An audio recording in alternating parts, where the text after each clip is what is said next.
Hi, and welcome to Drafting Compliance. I'm Kayne, he's Tom, and in our last episode, we talked about a gap analysis. This episode, we're going to be talking about the access control policy, as well as the access control family of controls associated with FedRAMP moderate. But as always, we're going to be talking about beer. Tom, I picked this one because I like the color green.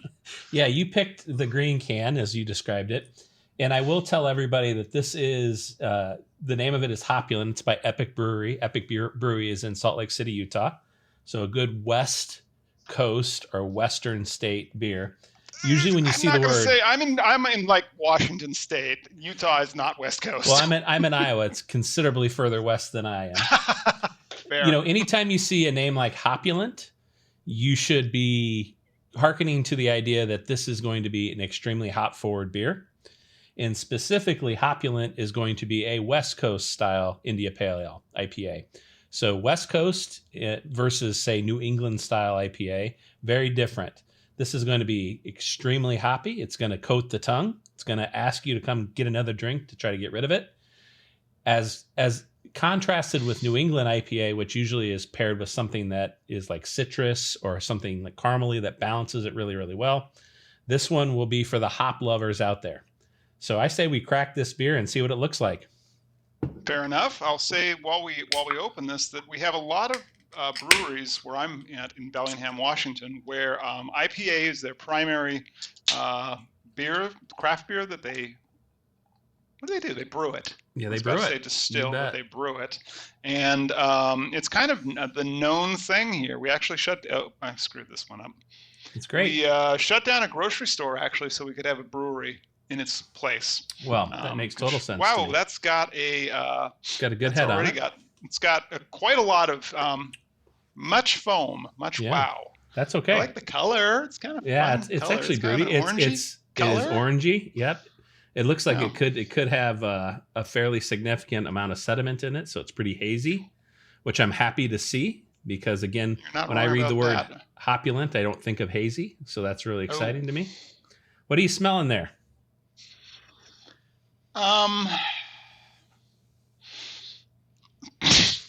Foam, apparently. Well, I'll tell you, I smell some fruit.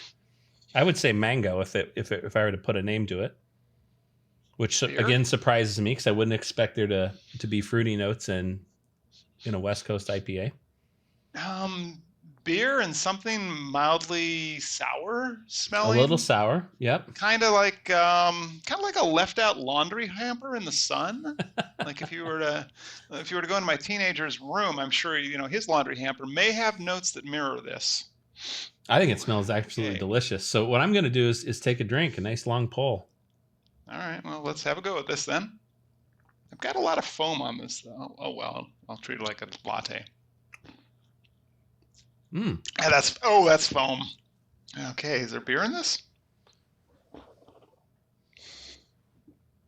Well, my first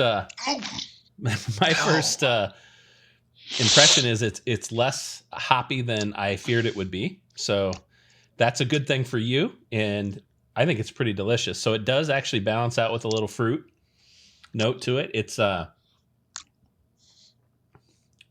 definitely a coater of the tongue, so you do want to take another. Yeah, it's got a lot of body to it. That's for sure. A lot of sediment. Thick comes to mind as a phrase or as a word, and I think the word you're looking for is delicious, probably. It's probably violet. A good friend of mine and I go on wine tastings, and she points out I never can taste violet because I can't get a flavor out of this other than oppressively thick tasting beer. Yeah, I get a little vanilla underneath it all, kind of on the back. Again. I think this is actually really good. I am pleasantly surprised by this beer. It's definitely got the bitters of hop, right?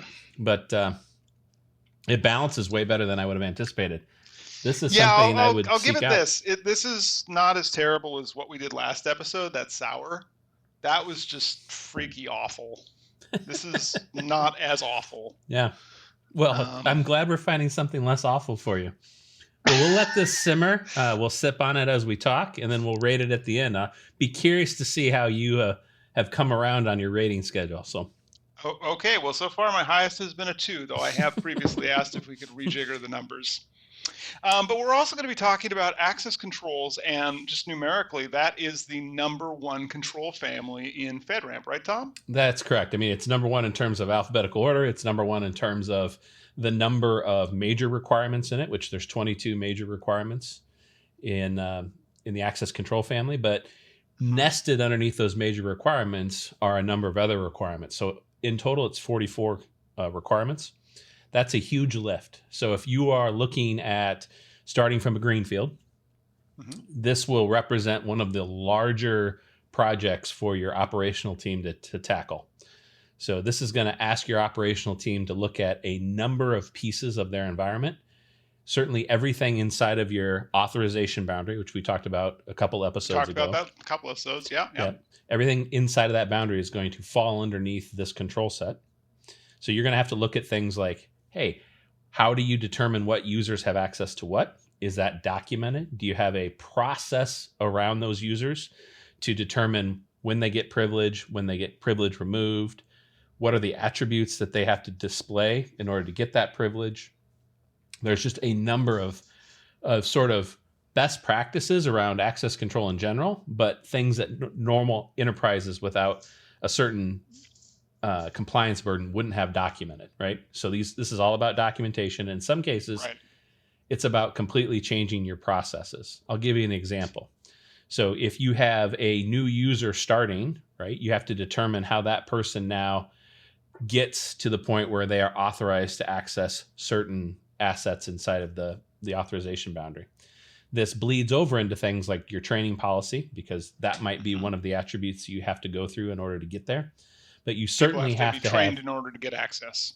Correct. Yeah. I mean, training, we're going to talk about that in a future episode, but it's essentially... I just want to disambiguate as well here for viewers. Are we talking about logical access, or are we talking about physical access, or are we talking about both? It's both. Yep, absolutely. Both. So logical as well as physical access. So even though we are a cloud-first organization selling a cloud service, physical access is going to be part of the access control family. It's part of this, and then there is another control family that it's enumerated more in. Essentially, what you have to understand is your access control is extensible to however you access information assets. So, you still have to have the same authorization processes in place. What I think is really interesting about this is there are a number of categories or requirements that are perhaps a little left of field if you're a SaaS company. They're open to interpretation, and you have to be very thoughtful about how you think about them in terms of your environment. I'll give you. I was looking at this before the episode, before recording, and wireless access controls in there. Wireless access control seems a bit, like you say, left of field, a bit out there, given if you are a SaaS service provider consuming another SaaS service. How does wireless figure in? Is this like an architectural relic of the control family? Well, I think certainly why it's included is a relic of times gone by. But we also have to remember that FedRAMP is for SaaS companies. So, you have to think there is some intent behind it, if even that intent might not have been well documented. So what it does is it opens you up to some interpretation. And I'll tell you how I interpret it. And we'll find out as we go through this process whether my interpretation is accurate or not. But let me just take a step back. There are really 3 areas of this control family that I think are a little odd. There's wireless access controls, there's mobile device access controls, and there's remote access controls. Again, as a SaaS product, you would say, well, all of those things don't seem to apply to this to this use case, right? I mean, anywhere there is an internet connection, you should ostensibly be able to have access to our application. So I think this has something to do with system boundary, right, Tom? Is that where you're going, around the authorization boundary and the definition of the system? I think it does. That's how I interpret it. So essentially, inside the boundary, that's where you shouldn't have additional wireless access or additional mobile access or additional remote access without these extensive controls in place. So for instance, our application, you can't directly connect to it with Bluetooth. That would be an example of a wireless technology that we would have to have controls around it if you were within the boundary and you were accessing it. Similarly, we wouldn't have mobile device management inside of our boundary occurring directly to the application. Outside of our boundary, we can access it and go through our typical authentication boundary that gets us inside the authorization boundary. And that's fine, right? That's how we interpret these controls.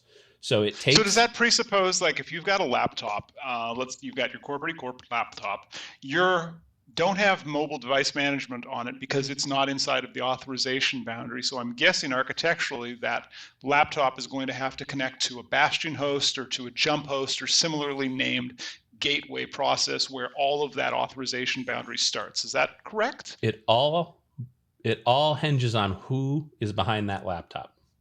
So if you're a typical user, defined as a user in the system, no, you wouldn't have to jump through a bastion host. If you are an administrator of the system, you are going to jump through an additional set of controls, which would include a bastion host. So you aren't getting directly accessed to the administrative face of that application. So yeah, you really have to determine your different users and the types of access those users have, and then think about how you apply different controls to different users. That's really what this entire family is all about. And it just so happens to throw in some of these really odd control requirements around wireless and remote access and things like that. But you're going to touch on things like your session timeout, your session lock on your application, or if it's not just your application, it's other systems inside the boundary. You're going to have to configure a use of system notification. So one of those banners that pops up when you access an application that says, hey, be aware you're accessing company X's application. Oh yeah, like the old Windows NT login screen or the old Unix login screens. Yep. I remember Sun. That's correct. In this case, we have to warn that the system may have access to government data. So you have additional requirements. We also have a special guest here. We talked about whether or not he'd make an appearance on the show. My little kitten. Oh, I don't know if I would call that a little kitten. This is Modi. He's previously been in other hyperproof things. I think he was in our commercial. And Modi is a Norwegian forest cat. He is a year and a half old. So, a Norwegian forest cat. A Norwegian forest cat. Do they shorten that into just like Puma or something? I mean, that's a large kitty. Here you go, Modi. You want to try the beer? No, he's like, nope. Okay, you want to get down? All right. He's still not big on technology, but he doesn't mind being on camera. Oh, I've been attacked by cat hair. That's okay. Yeah, they shorten it to NFC, which is way better than an NFT. Yeah, right. That's right. There's no resale value. You were talking about cats, and I was thinking about paper tigers also. So you've defined a lot of controls. You've defined a lot of potential policies and some procedures, I'm guessing, as well. How are we making sure we're not actually like this is enforceable and it doesn't just look good on paper, but in fact has no teeth? Yeah. Well, for anybody who's been in compliance for any amount of time, they understand the idea of evidence and or proof, depending on how you label it. But that's essentially what we're doing, right? Every time we implement a control, we want to go and collect some sort of proof. That's where hyperproof is really nice, by the way, because hyperproof helps you generate that proof, automate that proof, and allow it to happen in a way that you don't have to sit there and babysit it all the time. But certainly we want test the effectiveness of it as well. Yeah, and test. So what we want to do is we want to pull groups of users, for instance, to show these are the users that have access to certain systems. That's a piece of proof. We want to pull what would be access approval. So eventually all of your systems will go through an access approval process where you say all your users have been reviewed by the manager or the account manager for a given system, and that access is appropriate or not appropriate, or there's changes. There's a sign off on that process, but we'll collect that as proof as well. So yeah, but screenshots, configuration items, all of these are in the purview of the proof, right? And you can collect all these things with hyperproof and include them in your control set, which is really nice. Okay. And now from my perspective, having audited access control policies before, I'd say one of the most common mistakes I've seen is where the tooling doesn't really meet the reality, where user accounts are supposed to be brand new created and they're not supposed to be cloned, and yet you actually go through the policy, what it says and what people are actually doing is just copy pasting accounts. What are some of the more common mistakes that you've seen in this space, and how are we more importantly working around those so that companies considering doing FedRAMP would go, oh, the auditors are going to be looking for that one? Yeah, those are great questions. So I would say you identified one of them, which is the account creation doesn't follow a best practice path. I would say the second is you have, different shared accounts, different service accounts, different common group credentials that are in play and not documented appropriately. Those will catch you every time. Best practice, it should be no secret to anybody in information security or compliance, is you shouldn't have shared accounts, and you should have a process in place where you have service accounts where those passwords get changed given the departure of key resources. All of that is denoted in this control family as well. So you'll have fun dealing with all of those pieces and documenting them, which is a healthy thing to go through. But those are probably the most common.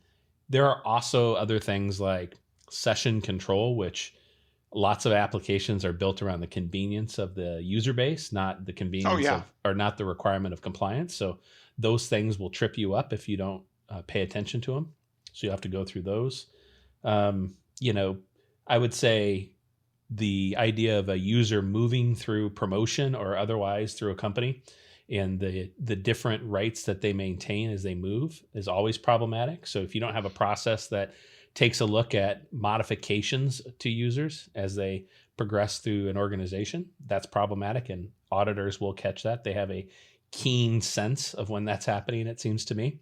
It's almost like a sixth sense. So definitely. That's a common enough one that, I think if you're building, I think you said at the top of this, if you're building from greenfield, you're less likely to have those problems, though, presupposing that the control operators are actually following the policies and procedures that are written. The one that I'd add that you've not yet hit on is when you get to an interview, and I do know FedRAMP includes an interview beyond like just review of artifacts. I think having the control operators be able to say what they're doing actually maps to the policy and the procedure, but that's a generic, like that's applicable to access control as well as to other control families. Yeah. That's accurate. I would say the other thing is, I think you hit on it just briefly, but behind every policy there is procedure, and it is generally reviewed and updated much more frequently than the policy. So what happens is you get a gulf of differences that arise between procedure and policy. Procedure generally gets written by the doers in the organization, and they'll edit it from the mindset of, well, this is a way easier way to get this done.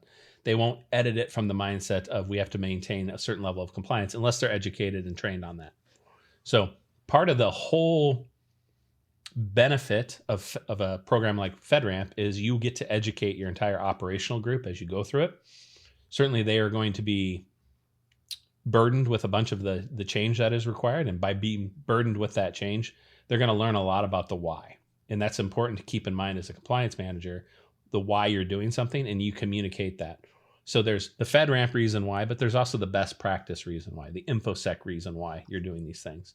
And it's a mistake to go through this process with only a compliance mindset.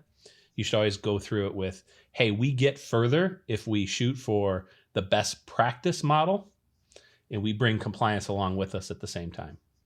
I think in this case as well, FedRAMP is really a business enabler. It's not just compliance for compliance sake. We're not doing checkbox compliance. Really, this does enable companies to go after new markets and also to show a higher degree of cybersecurity or information security maturity than a lot of organizations can maintain.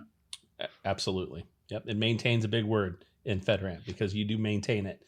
It certainly is not a one and done mentality when you have FedRAMP being implemented. So, and eventually we will talk about the lather, rinse, repeat cycle. But I think before then, we're talking about beer ratings. I have left this, at least the foam has gone down, which is good. I've been taking pretty consistent polls on it. I think this is really good.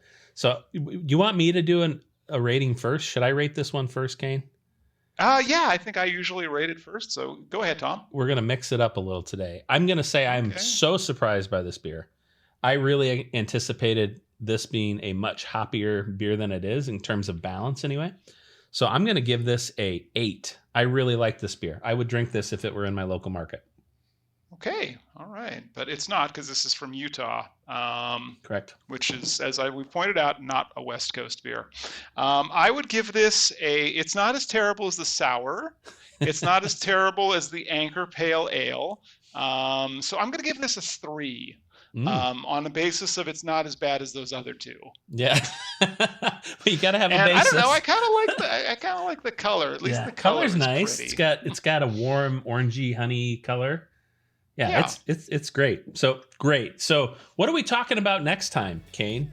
I think we're going to get into a more spicy conversation, one that's near and dear to my heart, around incident response policies. So I'm looking forward to that conversation. And as always, we'll have these up on YouTube as well as on the community in, I think, about 2 weeks. And if you're listening on podcasts, thank you so much for listening.